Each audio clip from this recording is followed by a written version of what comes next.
June 15th, 2025, the Diamond Prajna Paramita Sutra. Namo Fundamental Teacher, Shakyamuni Buddha. Namo Fundamental Teacher, Shakyamuni Buddha. Namo Fundamental Teacher, Shakyamuni Buddha. The Dharma, infinitely profound and subtle, is rarely encountered even in a million kalpas. Now we are able to hear, study, and follow it. May we fully realize the Tathagata's true meaning. Thus have I heard. Once the Buddha was staying at Andapantika's park at Jetagrove in Shavasti with a community of 1,250 bhikshus. When it was mealtime, the world-honored one put on his robe, took his alms bowl, went into the great city of Shavasti, going from house to house to beg for food. This done, he returned to his abiding place, finished the meal, put away his robe and bowl, washed his feet, arranged his seat, and sat down. Then the elder Subhuti, one of the most senior in the assembly, arose from his seat, bared his right shoulder, knelt on his right knee with his palms joined, and respectfully addressed the Buddha. How remarkable, world-honored one, that the Tathagata is ever mindful of bodhisattvas, protecting and instructing them well. World-honored one, when the good men and good women resolve to attain Anuttara Samyak how should they abide and how should they subdue their minds? The Buddha said, excellent, excellent, Subhuti, it is as you said, the Tathagata is ever mindful of bodhisattvas, protecting and instructing them well now. Listen attentively, and I will explain it for you. Good men and good women who resolve to attain Anuttara Samyak should thus abide and subdue their minds. Yes, world-honored one, we're listening with great anticipation. The Buddha said to Subhuti, bodhisattvas and mahasattvas should thus abide and subdue their minds. All the different types of sentient beings, whether they're born from eggs, from wombs, from moisture, by transformation, whether they have form or no form, whether they have thoughts or no thoughts, or have neither thought nor non-thought, I will liberate them by leading them to nirvana without residue. When immeasurable, countless, infinite sentient beings have been liberated, ultimately no sentient beings have been liberated. Why? Subhuti, if bodhisattvas have any notions of a self, a person, a sentient being, or a lifespan, they are not bodhisattvas.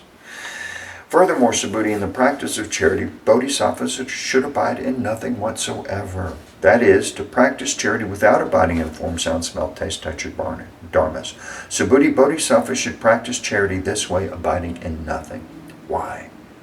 If bodhisattvas practice charity without attachment, their merits are immeasurable. Subhuti, what do you think? Is the space in the eastern direction measurable? No, world-honored one. Subhuti, is any of the space in the southern, western, or northern directions, in the four intermediate directions, above or below, measurable? No, world-honored one. Subhuti, the merits obtained by the bodhisattvas who practice charity without attachment are also immeasurable as such. Subhuti, bodhisattvas should thus abide by what is just taught. Subhuti, what do you think? Can the Tathagata be recognized by means of his physical appearance? No, world-honored one, the Tathagata cannot be recognized by his physical appearance. Why? The Tathagata teaches that physical appearances are actually not physical appearances. The Buddha said to Subhuti, all appearances are illusory. To see that appearances are not appearances is to see the Tathagata. Subhuti addressed the Buddha, world-honored one, will there be any sentient beings who give rise to true faith upon hearing this teaching? The Buddha said to Subhuti, do not even say such a thing. After my passing in the last 500 years, there will be those observing precepts and cultivating merits who have the faith that these are words of truth. You should know that these people have not merely cultivated virtuous roots with one Buddha, two Buddhas, 3, 4, or 5 Buddhas.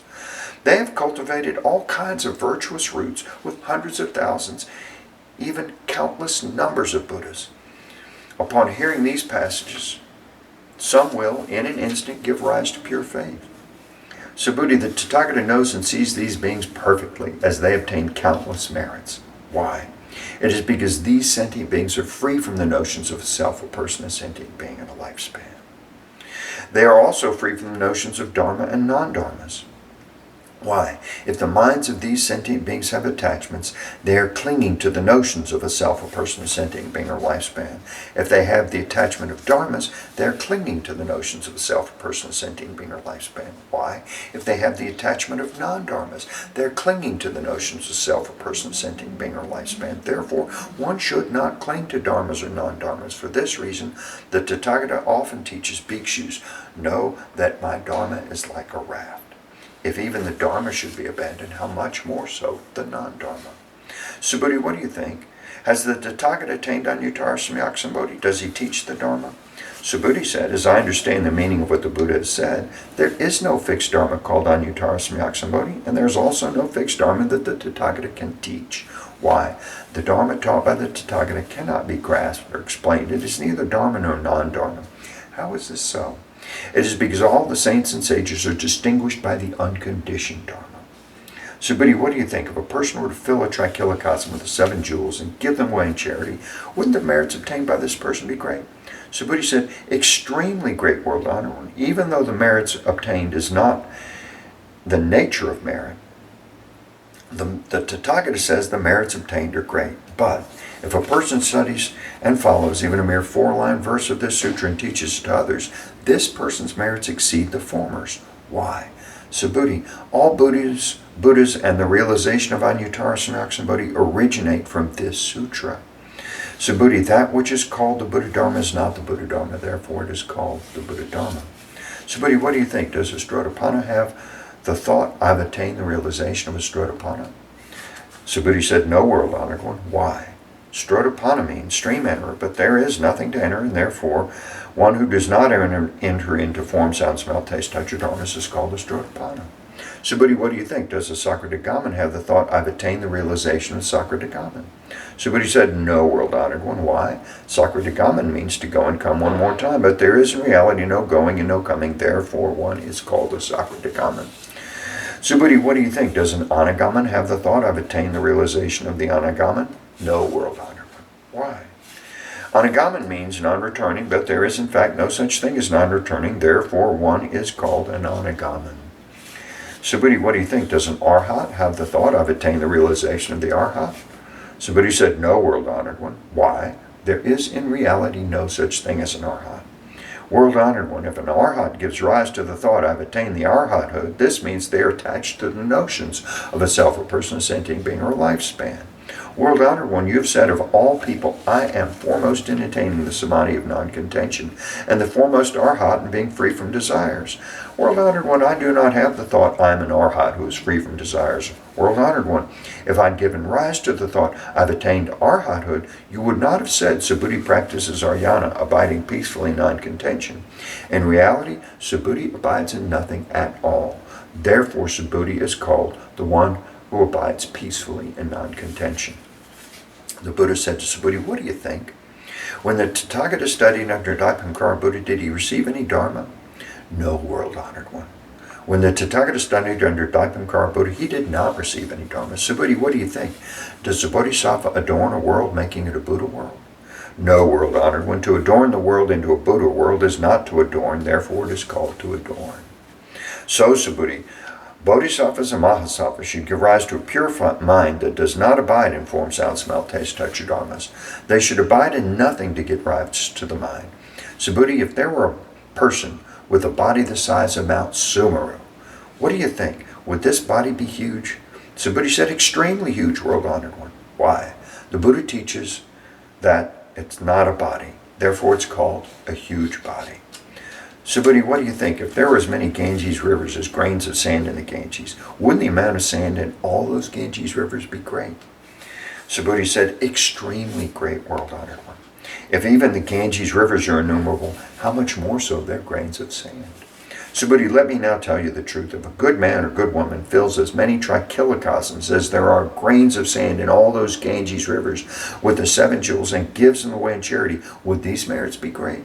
Subhuti said, extremely great, world honored one. The Buddha said to Subhuti, if a good man or good woman is able to study and follow even a mere 4-line verse of this sutra and teach it to others, their merits are far greater than the former's. Furthermore, Subhuti, wherever one teaches or recites even a mere 4-line verse of this sutra, that place should be venerated as a Buddha stupa by heavenly beings, human beings, and asuras in this world. How much more so is the case where one can completely read, recite, study, and follow this sutra. Subhuti, you should know such a person has achieved the highest, rarest of accomplishments. Wherever this sutra is present, the Buddha or his revered disciples are also present. Then Subhuti addressed the Buddha. World honored one, what shall we call this sutra, and how should we uphold it? The Buddha said to Subhuti, this sutra is called the Diamond Prajna Paramita. In accord with this title, you should uphold the sutra. How is this so? Subhuti, the Buddha teaches that prajnaparamita is not prajnaparamita. Therefore, it is called prajnaparamita. Subhuti, what do you think? Does the Tathagata have any dharma to teach? Subhuti said to the Buddha, World-honored one, the Tathagata has nothing to teach. Subhuti, what do you think? Are all the tiny particles contained in this trichilocosm great number? Subhuti said, extremely great, world-honored one. Subhuti, the Tathagata teaches that tiny particles are not tiny particles. Therefore, they're called tiny particles. The Tathagata teaches that worlds are not worlds. Therefore, they're called worlds. Subhuti, what do you think? Can the Tathagata be recognized by means of its 32 good marks? No, world-honored one. The Tathagata cannot be recognized by means of his 32 good marks. Why? The Tathagata teaches that 32 good marks are not good marks. Therefore, they're called 32 good marks. Subhuti, if a good man or good woman gives away their body and life as many times as there are grains of sand in the Ganges in charity, and if another studies and follows even a mere 4-line verse of this sutra and teaches it to others, the latter's merits far exceed the former's. Upon hearing this sutra, Subhuti was moved to tears, having deeply understood its meaning and significance. He said to the Buddha, how remarkable, world-honored one, you have taught us such a profound sutra, even though I've long attained the wisdom I've never heard such a teaching before. World-honored one, if someone who hears this sutra gives rise to pure faith and thus perceives the true nature of reality, we should know that this person has achieved the most extraordinary merit. World-honored one, the true nature of reality is not the true nature of reality. Therefore, it is what the Tathagata calls the true nature of reality. World-honored one, having just heard this sutra, I have no difficulty in believing, comprehending, studying, and following it. But in the ages to come, in the last 500 years, if there are sentient beings who hear this sutra and believe, comprehend, study, and follow it, they will be the foremost remarkable beings. Why? These beings do not have any notions of a self, a person, a sentient being, or a lifespan. How is this so? A self is not a self. The appearances of a person, a sentient being, a lifespan are likewise not their appearances. Why? Those who relinquish all appearances and notions are called Buddhas. The Buddha said to Subhuti, so it is, so it is. You should know, if someone hears this sutra and is neither shocked, frightened, nor disturbed, this person is extremely remarkable. Why? Subhuti, the Tathagata says the foremost paramita is not the foremost paramita. Therefore, it is called the foremost paramita. Subhuti, the Tathagata teaches that tolerance paramita is not tolerance paramita. Therefore, it's called tolerance paramita. Why? Subhuti, in a former lifetime, my body was mutilated by King Kalinga. At that time, I had no notions of a self, a person, a sentient being, or a lifespan. Why? If I had any notions of a self, a person, a sentient being, or a lifespan, as my body was being dismembered, limb after limb, I would have given rise to feelings of resentments and hatred. Subhuti, I also recall, for 500 lifetimes, I was a rishi of tolerance. At that time, I was also free from the notions of a self, a person, a sentient being, and a lifespan. Therefore, Subhuti, bodhisattvas should relinquish all appearances and notions in their resolve to attain Anuttara Samyak Sambodhi. They should not abide in form, sound, smell, taste, touch, or dharmas to give rise to a mind. They should give rise to a mind without abiding in anything.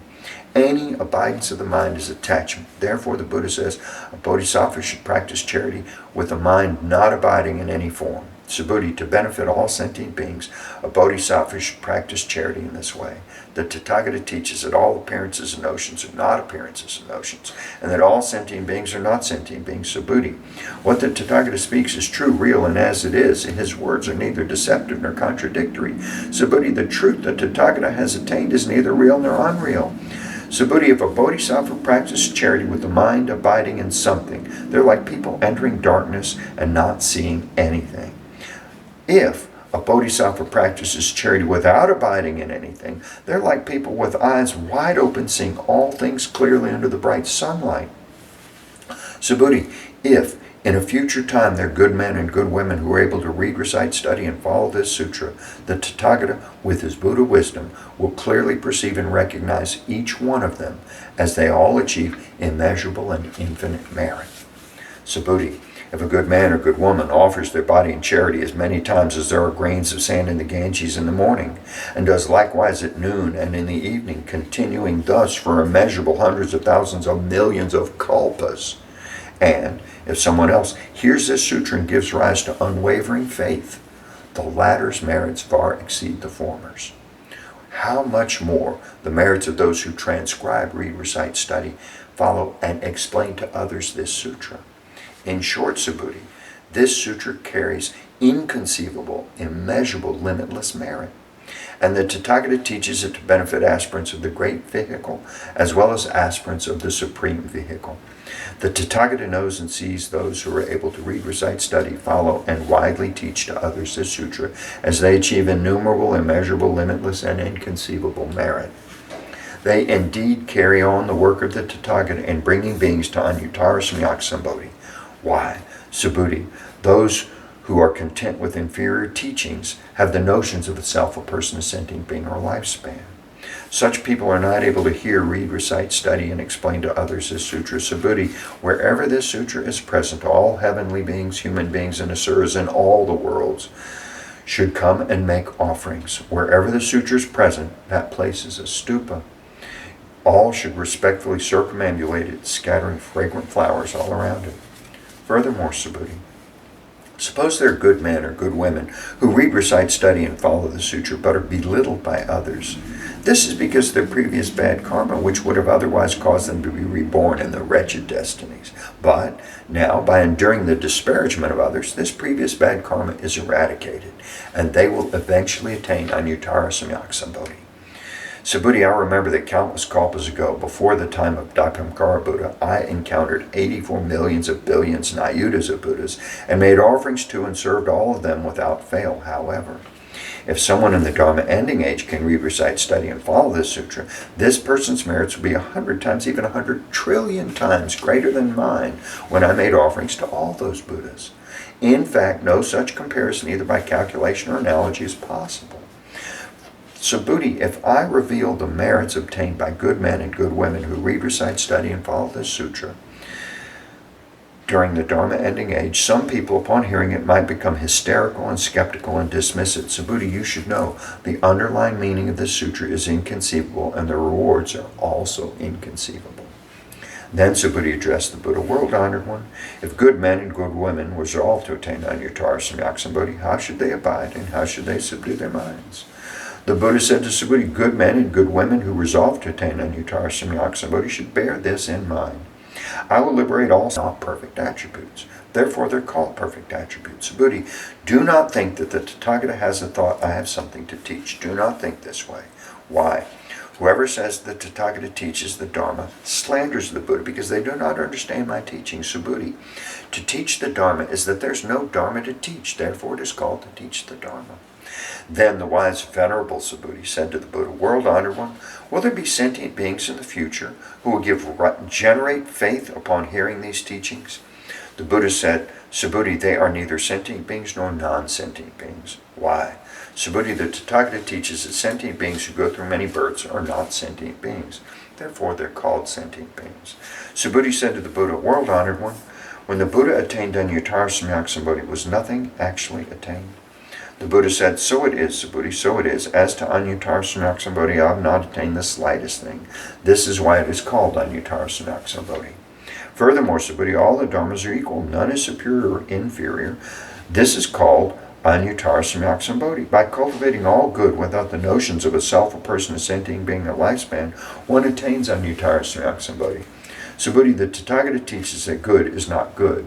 Therefore, it is called good.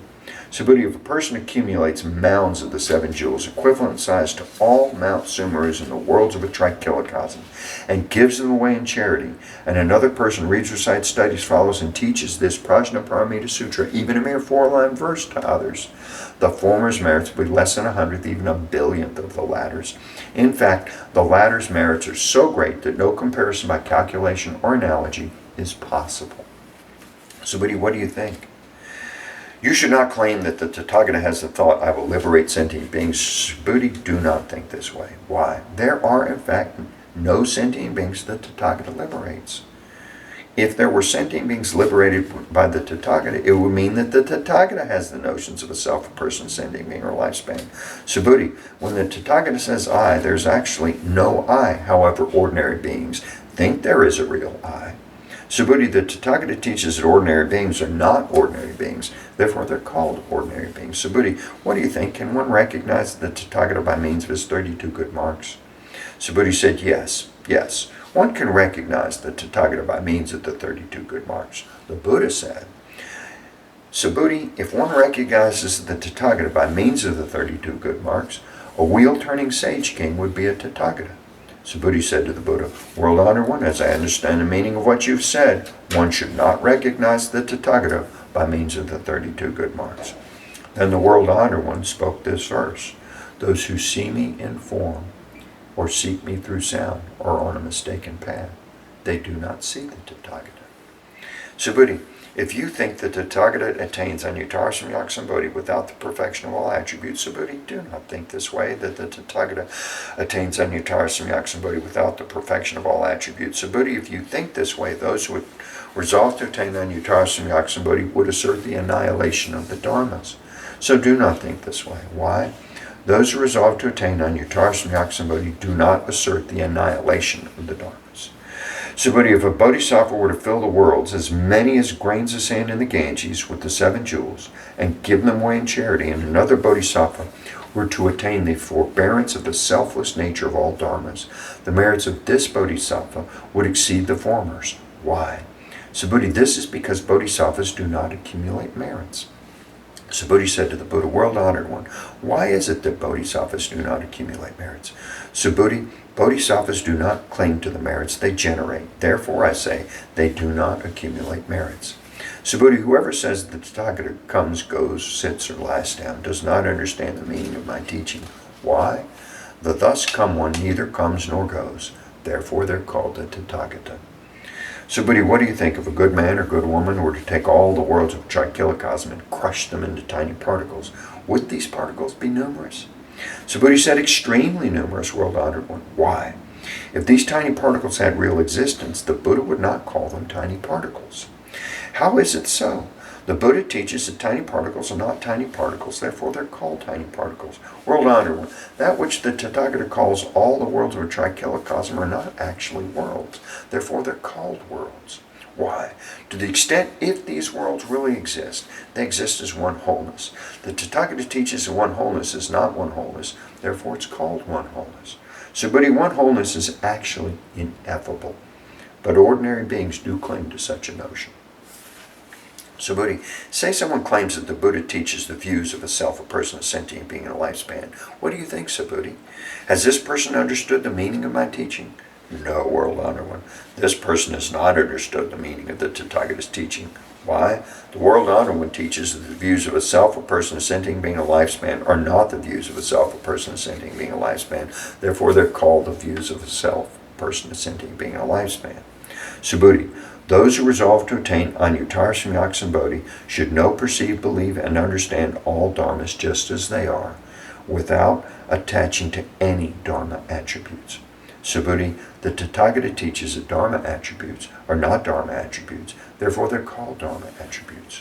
Subhuti, if a person were to fill countless worlds with the 7 jewels and give them away in charity, and if a good man or good woman, having made the bodhisattva resolve, reads, recites, studies, follows, and expounds to others this sutra, even a mere 4-line verse, the latter's merits far exceed the former's. How should one expound to others? Without attachment, abiding in stillness and suchness. Why?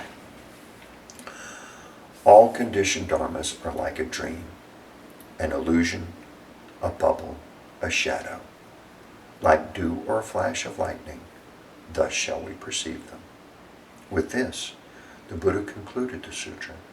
The elder Subhuti, other bhikshus, bhikshunis, upasakas, upasikas, heavenly and human beings, asuras, and other beings of the world, having heard the Buddha, were all filled with immense joy. They accepted and followed the teaching faithfully. End of the Diamond Prajnaparamita Sutra. Lipo lipo di, chehe chehe di, twalunidi nihila di pilini di mohachedi zingli chandi sapoha. Lipo lipo di, chehe chehe di, twalunidi nihila di pilini di mohachedi zingli chandi sapoha. Lipo lipo di, chehe chehe di, twalunidi nihila di pilini di mohachedi zingli chandi sapoha. Extinguish doubts and generate faith. Relinquish form and transcend principle. Instantly renounce attachment to all beings and dharmas to understand true emptiness. The flavor of prajna is sublime. Thirdly, understand the 4-line verse. Its merits are inexpressible. Namo Buddhas and Bodhisattvas of the Diamond Sutra Assembly. Namo Buddhas and Bodhisattvas of the Diamond Sutra Assembly. Namo Buddhas and Bodhisattvas of the Diamond Sutra Assembly. May all beings of the 4 births and in the 9 realms ascend to the wondrous world of the Lotus Treasury. May those in the 8 woeful states and 3 wretched destinies flow into the sea of Irachana. I take refuge in the Buddha. May each and every sentient being understand the great way profoundly and have wisdom vast as the bring forth the Bodhi mind. I take refuge in the Dharma. May each and every sentient being deeply enter the Sutra treasury and have wisdom vast as the sea. I take refuge in the Sangha. May each and every sentient being form together great assembly, one and all in harmony. What a wonderful blessing to recite this sutra. Let us dedicate the superb and limitless merits. May all floundering and struggling sentient beings soon reach the Buddha land of infinite light. Buddhas of the past, present, and future in the 10 directions, all bodhisattvas, mahasattvas, maha, prajna, paramita. May I remove the 3 obstructions and all afflictions. May I have the wisdom to perceive the truth. May all beings be free of transgression and suffering. I vow to practice the Bodhisattva way, life